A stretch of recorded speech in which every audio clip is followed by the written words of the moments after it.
More Americans are taking to the seas to see the world than ever before. And this year, you have a new option with the debut of the first new cruise line in nearly a decade. Here with the fabulous details, Carolyn Spencer-Brown, editor-in-chief of Cruise Critic. She is sailing on the Viking Star's maiden voyage and joins us from London. How are you? I'm great, Dow. How are you doing? Great, thank you. How does it feel to be on the maiden voyage of the Viking Star? Well, it feels really special because it's not only a brand new cruise ship and sailing on a brand new cruise ship with all that new car smell and beautiful, pristine everything. It's fabulous, but it's also the debut of a new cruise line, Viking Ocean Cruises, which is exciting because it's tapping into a trend that is enjoying a resurgence, and that's the trend of small ship cruising. We're seeing on Cruise Critic, readers are really responding to the idea of getting out on vessels that are 1,000 passengers or less. 1,000 passengers or less, so it's a little more cozy, more intimate.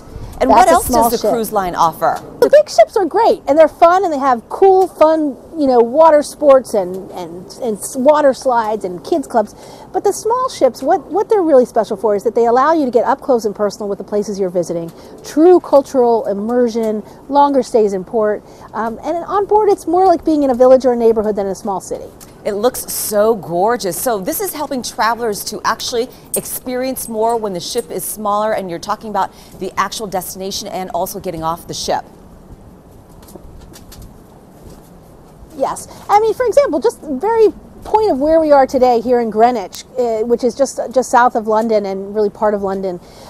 Big ships have to go to Southampton, which is 2 hours away by bus or by car or by train.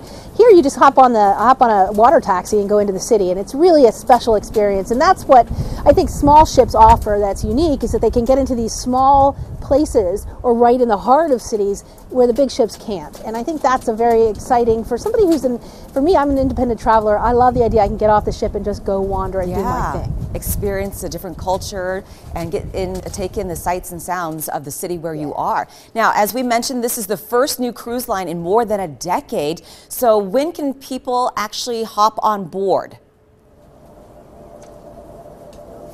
People have already hopped. We started the cruise in Istanbul and have come around now, I think about 30 days almost, to London, heading up to Bergen, where it will officially get the name Viking Star. So it's well underway, and it's been really interesting to see how the ship has been tweaked just a little bit. As you get real passengers on, ideas that you had maybe work better here than there, and so the ship's been really interesting to see it in progress unfolding, and I think it's fabulous. Now, what tips do you have for someone looking for a last-minute deal? Is that still possible? A last-minute deal is possible. Your best bet is to get onto a site like Cruise Critic, sign up for a free e-letter that will give you every week in your mailbox last-minute deals. I'll also encourage you to look at pricing and look at value, what you're getting in your package. So last minute sometimes is a great deal. Sometimes it's better to book a year out if you can. Oh, that's a great idea. Good tip for us. Well, thank you so much and enjoy your cruise. We're so jealous. Thank you.